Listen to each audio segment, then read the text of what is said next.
Et alors, qu'est-ce que j'apprends dans mes formations? J'apprends des outils qui viennent du futur. Pourquoi les gens payent très cher pour venir me voir en formation? Donc, par exemple, à mes élèves, je leur enseigne tous qu'il faut absolument dessiner en cours. Si j'étais prof et qu'un élève ne dessine pas, je dis « Oh! Pourquoi tu ne dessines pas ?» Les gens vont dire « Mais il est fou. » Peut-être, sûrement. Ou alors peut-être que quand quelqu'un dessine, il y a une explication. Bien sûr. Quand quelqu'un dessine, il y a deux possibilités. La première, c'est que le niveau de ce qui est dit, ou les informations, sont trop nombreuses. Donc son cerveau conscient décroche. Le cerveau conscient est limité à 4 infos par seconde. S'il y a trop d'informations, le cerveau conscient décroche. Et le subconscient doit prendre le relais. Le minimum du subconscient, c'est 4 milliards d'informations par seconde. C'est pour ça qu'en classe, on a sûrement tous connu cette scène. On a par exemple, comment tu t'appelles? Non, dans le fond, toi. Samir. Donc Samir, il est dans le fond, il est à côté de Mélissa. Il se balance sur sa chaise. Non, on imagine, bien sûr. On imagine, il est dans le fond sur sa chaise en train de draguer Mélissa. Donc il fait plusieurs actions. Il se balance, il drague Mélissa, il mange un chewing-gum. Et à un moment, le professeur lui dit « Samir !»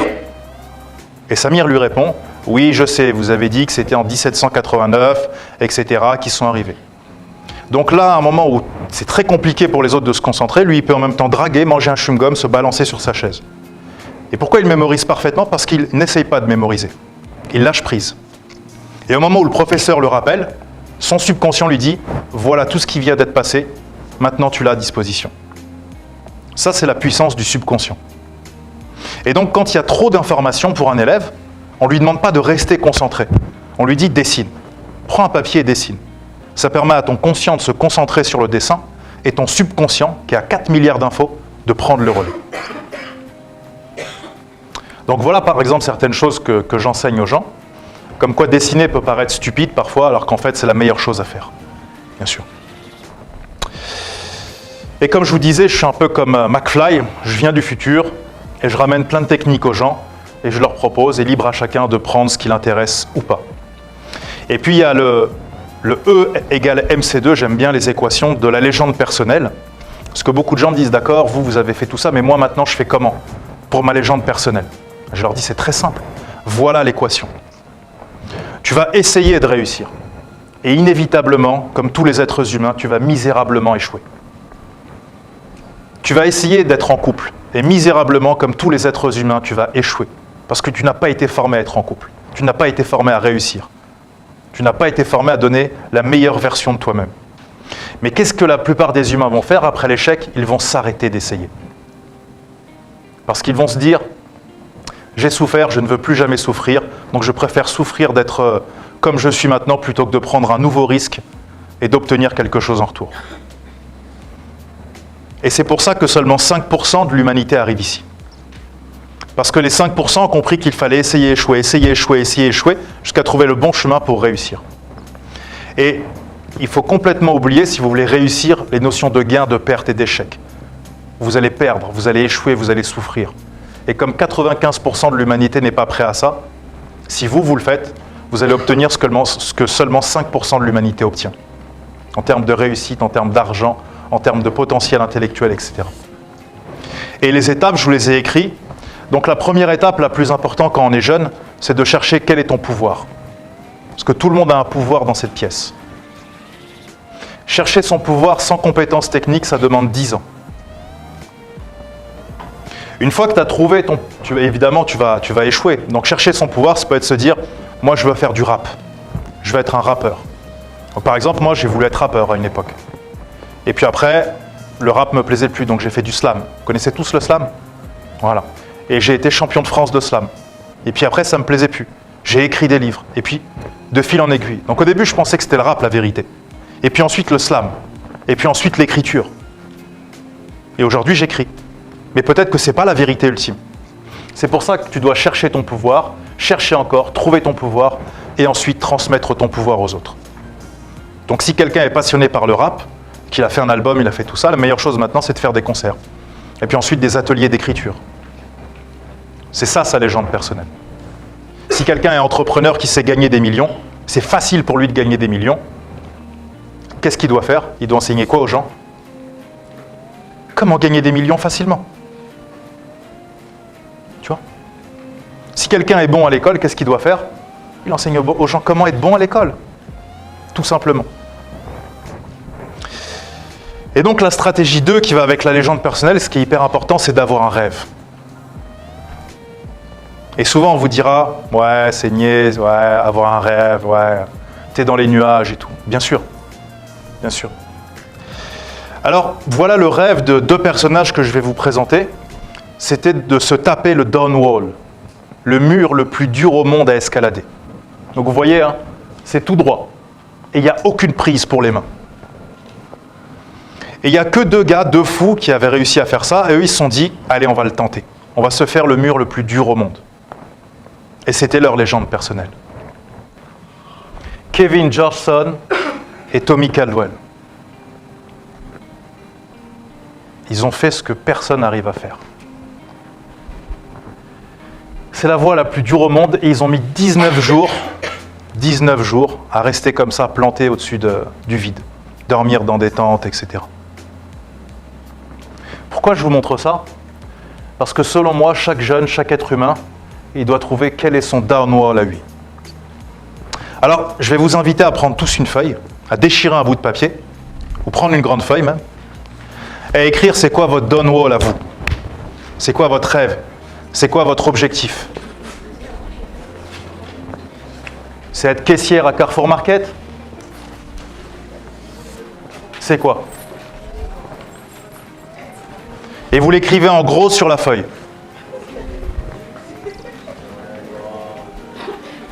Et sur cette autre feuille, vous allez marquer, si jamais ça ne fonctionne pas, si vous n'y arrivez pas, si vous échouez, qu'est-ce que vous allez faire? Vous allez travailler à Orly, à Roissy, bagagiste, vous allez faire chauffeur Uber, caissière à Carrefour Market, votre plan B en fait. Imaginez quelqu'un qui monte dans un taxi, il appelle un taxi, il monte dans le taxi lui dit on va où? Il dit ouais je sais pas. Il dit mais je peux pas t'emmener si tu sais pas. Il dit non roule, vas-y roule, on va voir. Si votre père il est chauffeur de taxi qui vous raconte ça quand il rentre le soir, et tu dis après, on a roulé pendant des heures, et il disait rien, non, il regardait par la fenêtre, il était content. Vous dites quoi de cette personne? Il est stupide, il va monter dans un taxi, c'est pas où il va. Ça c'est juste un taxi. Ça c'est juste un taxi. Imaginez quelqu'un, il sait pas où il va dans sa vie. Donc vous avez tous écrit votre rêve et votre plan B, n'est-ce pas? Super. Il ne faut jamais avoir de plan B. Il n'y a que 3 catégories de personnes sur Terre qui ont le droit d'avoir un plan B. Alors peut-être que vous en faites partie. La première partie, c'est les perdants. Les perdants ont tous un plan B. La deuxième catégorie, c'est les lâches. Les lâches ont tous un plan B. Et la dernière catégorie, la meilleure, celle que je préfère, c'est les faibles d'esprit. Les faibles d'esprit ont tous un plan B. Pourquoi il ne faut pas avoir de plan B? Alors il y a un livre que vous avez sûrement tous lu, puisque c'est un des 10 classiques de l'humanité, qui s'appelle L'art de la guerre de Sun Tzu. Vous connaissez Sun Tzu? Dans son livre, Sun Tzu explique que quand on prend d'assaut un village et qu'on encercle les villageois, on doit toujours laisser une petite issue pour qu'ils puissent s'échapper. Et beaucoup d'empereurs lui disaient « mais pourquoi tu fais ça ?» Et c'est vrai qu'il se rendait compte qu'à chaque fois qu'il faisait ça, il gagnait la guerre. À chaque fois qu'il encerclait un château, il laissait une petite issue. Un village, il laissait une issue. Et c'est vrai qu'à chaque fois, l'armée gagnait. Et un jour, l'empereur était exténué et lui dit « écoute, explique-moi quelle est cette technique extraordinaire. » Et Sun Tzu lui dit « quand on encercle un village et qu'on va massacrer hommes, femmes et enfants, et que les gens voient qu'ils n'ont plus aucune issue, comme l'homme et la femme savent qu'ils vont mourir de toute façon, ils vont ramasser ce qu'ils peuvent et ils vont se battre avec ce qu'on appelle l'énergie du désespoir. Et à ce moment-là, une simple femme ou un seul homme peut combattre 10 samouraïs et lui tout seul. Parce qu'il a l'énergie du désespoir. Et il veut en tuer le plus possible ou essayer au maximum de sauver son enfant, sa femme et ses voisins. Mais si tu laisses une issue, certains s'échappent, certains hésitent et tu crées de la confusion. Donc si tu veux gagner la guerre, tu dois toujours laisser une issue aux gens. Le cerveau, c'est la même chose que la guerre. Si tu laisses une issue dans ton cerveau et que tu te dis « Allez, je fais mon ONG. Ouais, mais au cas où ça marche pas, je fais quoi? Bah, je vais reprendre la cuisine. Bah, je vais faire ça. Ouais, non, après, je ferai ça, de toute façon. » Qu'est-ce que tu es en train de faire dans ton cerveau? La même chose que Sun Tzu fait dans un village. Tu crées une faille. Et cette faille t'empêche de te battre avec l'énergie du désespoir. C'est-à-dire qu'une fois que tu as trouvé ton downwall, oublie tout le reste. Oublie tout le reste. Et conquiert ton downwall. C'est la seule et unique chose que tu as à faire. Et ça nous amène à la stratégie 3, la stratégie du choix. Imaginez que vous montez maintenant dans un taxi et vous lui dites « Bon, je vais aller à Paris, à Nantes, à Roubaix, à Rennes, à Lyon, à Reims et à Lille. » S'il s'en fout, il peut vous dire très bien par où on commence. Vous dites ah, ça, je ne sais pas. Je veux dire, moi, de toute façon, je veux bien faire toutes les villes, mais il faut que je sache par où commencer. Vous dites, ah, j'en ai aucune idée. Je n'ai pas réfléchi à ça. Si vous dites à votre cerveau, ouais, je vais être rappeur. Ouais, mais non, parce que je veux faire ça. Et maintenant, je veux faire ça. C'est comme si vous dites à un taxi, je veux aller partout. À la fin, il ira nulle part. C'est pour ça qu'un downwall, il en faut un. Il n'en faut pas 40, il n'en faut pas 20. Si tu as décidé d'être quelque chose, fais-le. Va jusqu'au bout. Si ça se trouve, c'est n'importe quoi. Mais au moins, tu auras essayé. Mais si tu n'essayes pas, ou si tu restes à courir plein de lièvres à la fois, à la fin, tu n'en attraperas aucun. Et il y a des gens, j'aime beaucoup ce profil de personnalité, il y a des gens, ils ont toujours des projets. Ils ont plein de projets tout le temps. Ils ont un projet par là, ils ont une idée, ils changent tous les jours. Et moi, j'appelle ça des brasseurs d'air professionnels. Ils brassent de l'air. Ça fait beaucoup de mouvements, ça fait beaucoup de bruit, ça parle beaucoup, mais ça fait rien du tout. Et donc ces gens-là, ce que je les invite à faire, c'est, il y a un endroit où ils seront bien, c'est travailler dans les climatiseurs. Tout ce qui est climatisation. Comme ils brassent de l'air, dans la climatisation, ils seront à l'aise. Ça leur rappellera leur vraie nature, des brasseurs d'air. Quand on leur demandera pourquoi ils travaillent dans la clim, et moi j'ai brassé de l'air toute ma vie, moi. Que parler, je bouge à gauche, à droite. Donc c'était ce qui me convenait le mieux. Un mec, il est venu un jour à Laval, il m'a dit, donc j'ai fait climatisation. C'est un choix qu'on respecte. Et on doit se poser la question de savoir, est-ce que dans la vie, sur Terre, dans les 6 milliards d'êtres humains, est-ce que je veux être un apport, je veux apporter quelque chose, ou je veux être un ajout?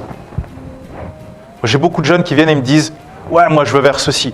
Et quand je serai là-bas, tac, je vais faire ça, je vais gratter, je vais... Alors, quand tu vas dans un milieu, que ce soit l'humanitaire, le rap game ou ce que tu as envie, si tu viens pour prendre, tu as perdu d'avance. Les seuls qui gagnent, c'est ceux qui viennent pour apporter quelque chose. Steve Jobs, il n'est pas venu pour devenir milliardaire, il s'en foutait. Il avait une idée. Michel-Ange, il n'est pas venu pour devenir le peintre le plus célèbre au monde. Il avait une idée. Il était fou de peinture. Tu vois? Donc si tu viens pour apporter, là, il peut se passer des choses miraculeuses. Mais si tu veux juste être un ajout, prends cette décision d'être juste un ajout. Mais il faut que tu fasses ce choix. Est-ce que dans l'humanité, je veux être un apport? Ou est-ce que je veux juste être un ajout? Ça me suffit à moi. Et puis oui, souvent, quand on ne veut pas être dérangé, on met son téléphone en mode avion. Il y a des gens, leur life, elle est en mode avion. Et ils ne captent rien. Ils sont à la ramasse. Pas de réseau, pas de 3G, même pas de Edge. Ils ne sont plus connectés au monde. Tu vois. Ils sont dans leur monde à eux. Et dans ton monde à toi, tu as quoi? Tu as les photos qui sont déjà là, tu as les applications qui marchent sans rien, mais le reste du monde, tu n'es pas connecté. Et ça, c'est un choix. Tu peux décider ça, si tu as envie d'être tranquille. Mais si tu as envie d'être en mode guerre, en mode légende personnelle, en mode je conquiers le monde, et que tu es en mode avion, ça ne peut pas fonctionner. Donc tout ça, c'est des choix. Et moi, je respecte les deux. J'ai un grand respect pour les deux. Je préfère quelqu'un qui me dit, écoute-moi, live, je n'ai pas envie de me prendre la tête, je suis en mode avion. Tranquille. Plutôt que quelqu'un qui me dit, ouais, moi je suis en mode guerre et tout. Et en vrai, quand je regarde ses actions, les actions d'un mec qui est en mode avion, ça n'a aucun sens. Et au moins, le premier, il est aligné avec ses valeurs et ses principes.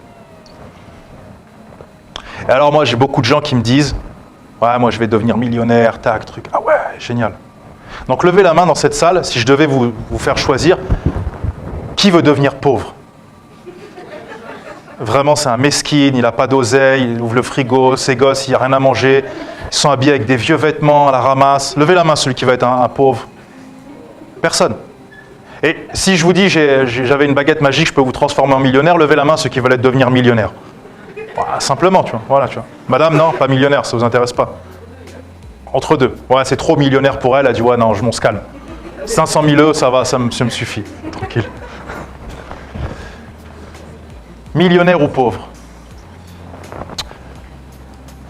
Une fois, j'ai un ami qui est parti dans un groupe de réflexion et il travaille sur Internet, comme moi, il vend ses formations sur Internet. Et puis, il voulait acheter un outil à 5 000 $. Et pour lui et moi, c'était énorme, 5 000 $. Et il a parlé avec une femme aux États-Unis qui travaillait dans des cliniques.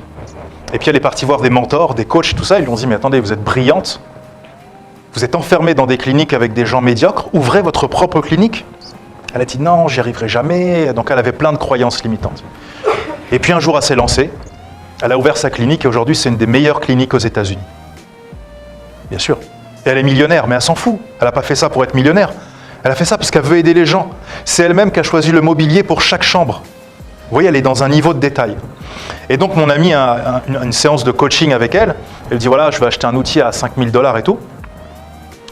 Et elle lui dit, tu veux gagner combien? Il dit, voilà, j'ai plusieurs millions à gagner, etc. D'accord. Et donc, elle lui a dit cette phrase. Elle lui dit, tu vois, il y a une différence entre ce que tu veux et ce que tu fais. Tu veux des millions, et ce que tu fais, c'est, tu veux que des petits outils gratuits sur Internet, des petits trucs. Tu n'es pas prêt à payer 5 000 $. Ça ne peut pas marcher. Il faut qu'il n'y ait aucune différence entre ce que tu veux et ce que tu fais. Et ensuite, il lui a dit, juste pour m'expliquer concrètement, donc qu'est-ce que je dois faire? Et elle lui a dit cette phrase magnifique. Elle lui dit, tu vois, tu as des objectifs qui sont comme ça. Et tu as des actions qui sont comme ça. Donc, tu as deux possibilités. Soit tu descends tes objectifs au niveau de tes actions, des petites actions, donc des petits objectifs, donc une petite vie. Soit tu veux des grands objectifs. Et à ce moment-là, il te faut des grandes actions. Il te faut te lever très tôt, il te faut des outils à 5 000 $, il te faut te former, il te faut retourner à l'école, etc., etc. Et moi, je vois beaucoup de gens, ils ont des projets comme ça. Mais quand tu regardes leurs actions, certains ont des actions comme ça. D'autres, tu regardes, il n'y a même pas d'action en fait. Il n'y a même pas d'action. Il va devenir footballeur, il va devenir, je ne sais pas quoi, mais il n'y a rien en fait du tout. Il ne fait que parler. Et il devrait, comme l'autre, travailler dans les climatiseurs. Alors on va voir ensuite qu'il y a deux types de prophéties. Les prophéties autoréalisantes et les prophéties autodestructrices. Et c'est celle que je préfère. Les gens qui s'autodétruisent. Qu'est-ce que c'est bon? Qu'est-ce que c'est beau à voir? Ça ou du patinage artistique, pour moi, c'est du même niveau. Millionnaire, c'est possible ou pas de devenir millionnaire? Par exemple, toi, tu penses que... Comment tu t'appelles? Mélissa. Tu peux devenir millionnaire? Ah, Mélissa, t'aurais dû t'asseoir dans le fond. Pour l'exemple, au moins. Tu peux devenir millionnaire comme ça en 1-2 ans ou non? Là, c'est chaud pour l'instant. Ok. Quelqu'un pense que c'est impossible pour lui, il dit non, moi, là, maintenant, là, c'est mort. De toute façon, toi, quelqu'un d'autre? Donc, tous les autres, vous pensez que c'est possible? Ok, cool. Alors j'ai une bonne nouvelle, que tu penses que tu peux ou que tu ne peux pas, dans les deux cas, tu as raison. Bien sûr. Pourquoi? Exactement. Ouais. Si tu penses que tu es un abruti ou qu'on t'a dit que tu es un abruti et que tu le crois, oui, tu vas être un abruti. Ouais. Mais si tu penses que tu es un génie, et que peu importe ce qu'on va te dire, tu as décidé que tu seras un génie, il est fort probable que tu le deviennes. Après, chacun appelle ça comme il a envie, mais en effet, oui. Et donc, que tu penses que tu es un génie ou un abruti, en effet, encore une fois, dans les deux cas, tu as raison. Donc, quand tu penses que tu peux devenir millionnaire ou pas, et millionnaire est un exemple comme un autre, dans les deux cas, tu as raison. Et c'est ta croyance qui va définir sûrement ce qui va t'arriver. Et donc, nous, on va chercher quels sont les types de croyances. Parce que ce qui va nous intéresser, c'est d'avoir le bon type de croyance. Juste avant, vous avez tous noté sur un papier votre plan B. En tout cas, certains l'ont noté. Donc, vous pouvez jeter ce plan B, puisqu'il n'y a pas de plan B. Allez-y, jetez-le. Vous le prenez comme ça et vous le jetez sur la scène, par terre. Là, je suis très sérieux. Voilà. Voilà, super. Tout simplement, en fait. Puisqu'il n'y a pas de plan B. Il y a un plan B ou pas? Il n'y a pas de plan B. Non. Voilà, tout simplement. Tout simplement. Et vous voyez, normalement, on va se dire, un formateur, en veste et tout, mais on ne peut pas jeter des papiers, etc. Qui a dit qu'on ne peut pas? Qui? Il est où? Il habite où? Comment il s'appelle? Personne? Donc c'est une croyance.